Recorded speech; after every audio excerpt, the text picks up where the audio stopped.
Just in case anybody was wondering what a truck stop shower looks like, here's Exhibit A.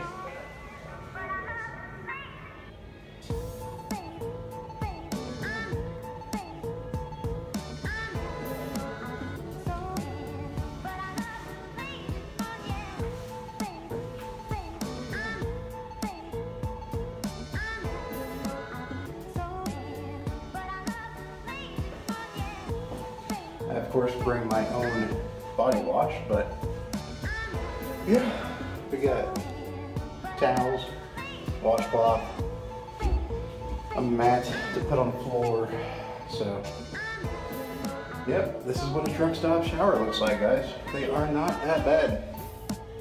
There are some truck stops out there that are pretty bad, but the mainstream truck stops like Pilot, which is where I'm at, Flying J, Loves, TA, stuff like that. They all have pretty nice showers. Alright, well, let me go ahead and get I don't care who you are, that Western Star pulling those retro campers is one awesome setup. That's a gorgeous Western Star. Man, look at that color. And those ghost flames. The fenders, good lord, that's a nice truck. Very nice. Wow. I like it. You get thumbs up from the friendly grumpy trucker. Nothing to matter.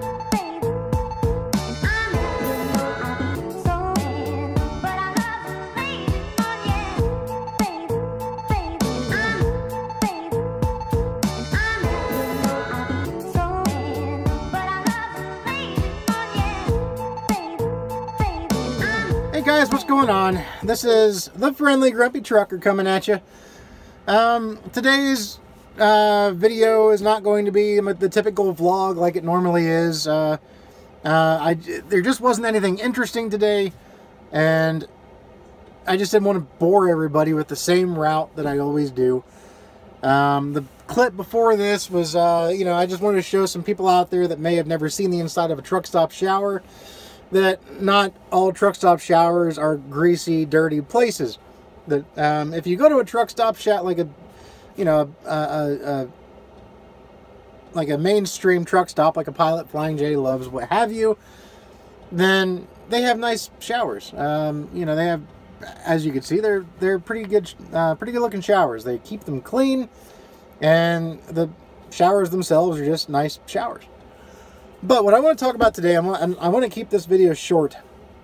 I'm actually re-recording it right now because the last video I made, I just rambled on like I am right now, and it turned out to be a 20-minute long video. But, excuse me, my ears had to pop.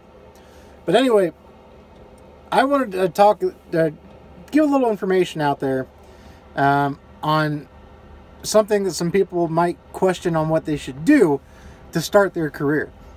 And I talked about this a long time ago when my subscriber base was only like 35 members. And now I'm really not that big at all. I've still only got 161. But you know, there's more interacting going on in my vlogs, and you know, in the comments and stuff like that. And there's more people that are coming to watch, so I figured I'll go ahead and give my 2 cents on this topic again.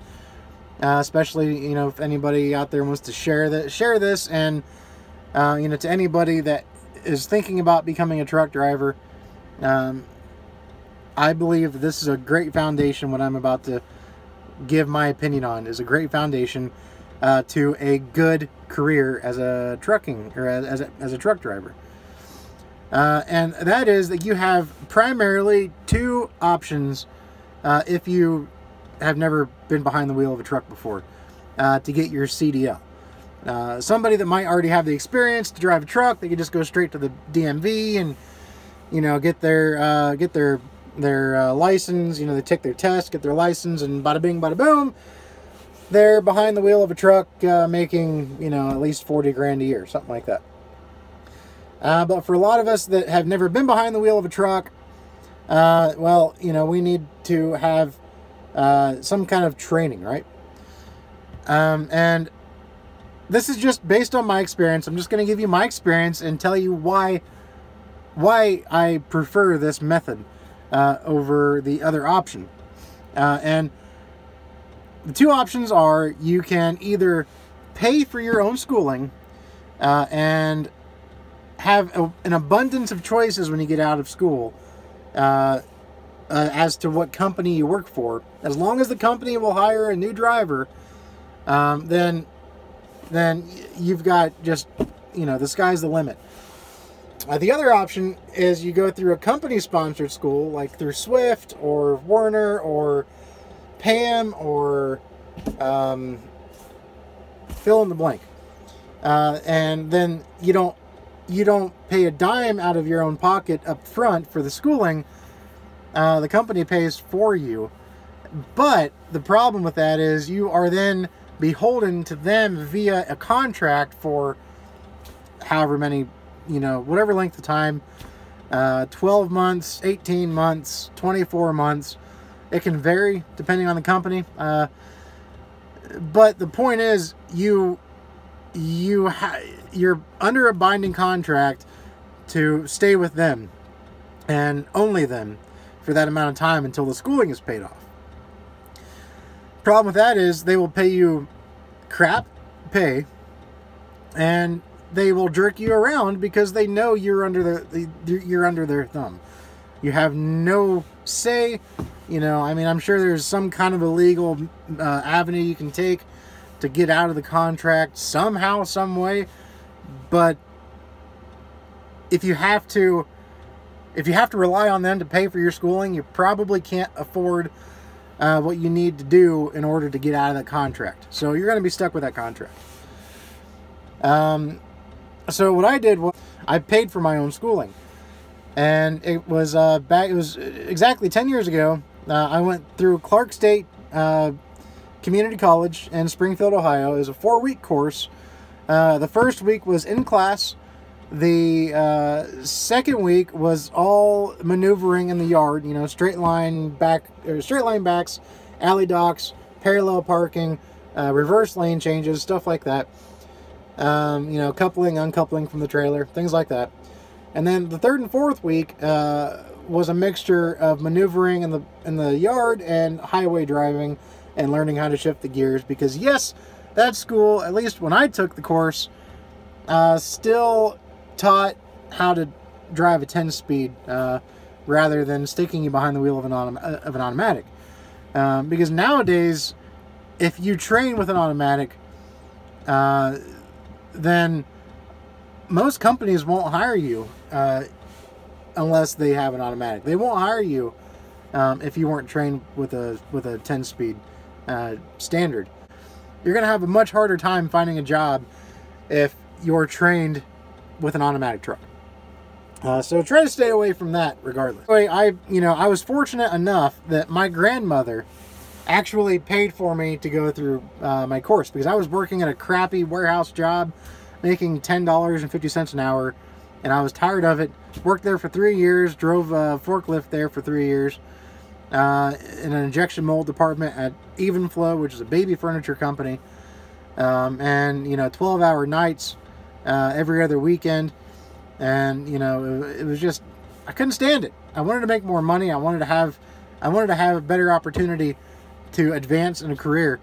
And so I went ahead and I decided trucking was what I wanted to do.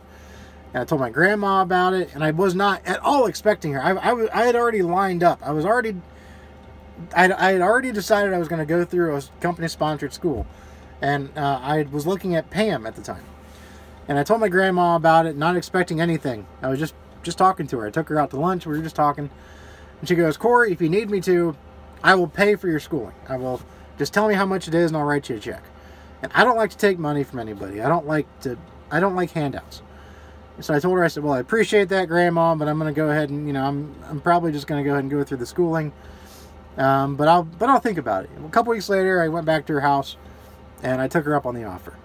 I swallowed my pride and I took her up on the offer, and I'm extremely happy that I did, because it made my first couple of years much easier. Although I still worked at a company that paid crap, I wasn't obligated to stay there. And so I was able to leave when I felt the need to. But I did use them to get my foot in the door into the industry. And then I went from there to a company that paid much, much better. And now I'm making more money than I ever have, ever. Period. Not just truck driving, but ever. So that would be, you know, like I said, that's my opinion. My opinion would be go through a school that you pay for yourself. That way you have all the say in the world as to your future. And you're not beholden to somebody else telling you that you need to do this or you need to do that. You know, and, you know, if you pay for your own schooling, if you pick a company to go work for, a few months later you realize it's not a good fit, then you can leave. You can find another starter company. You know, it's not a good idea to job hop, but, you know, this is definitely one of those industries, though, that you got to find the right company, you know, and it might take a few tries. You know, this is probably, I think trucking has probably the biggest turnover rate of any industry out there, or at least one of the biggest. And that's because people are always trying to find what's bigger and what's better for a company to work for. And that's even veterans, you know. Any truck driver would lie to you if they tell you that, you know, they don't, from time to time, you know, look at Craigslist or any other, you know, website that has job listings to see what trucking companies are out there and what they're paying, just so they can at least stay up to date on what, you know, what today's pay is, you know, averaging for a trucker. But anyway, that's just my 2 cents again. Like, I don't want to keep this video, I don't want to make this video real long. So do take it with a grain of salt. You know, but it's definitely, like I said, it's definitely much more beneficial to pay for your own schooling if you can make ends meet, if you can do it. If not, go through the company sponsored schooling. But if you can pay for it yourself, even if you have to get a loan from your bank, you know, it's not a big loan, a few $1,000s, some kind of a personal loan. If you can make that work, do it that way. But like I said, if you can't, you can't, and, you know, just do what you can, because eventually, once you get past that contracted time, then you can do whatever you want to, and the sky has become the limit. So, with that said, guys, I'm going to climb up there to the top bunk and go to bed so I can wake up nice and early and get unloaded and go home for the weekend. So, I hope you guys all are out there and stay safe, and we will talk to you guys later. All right? Peace.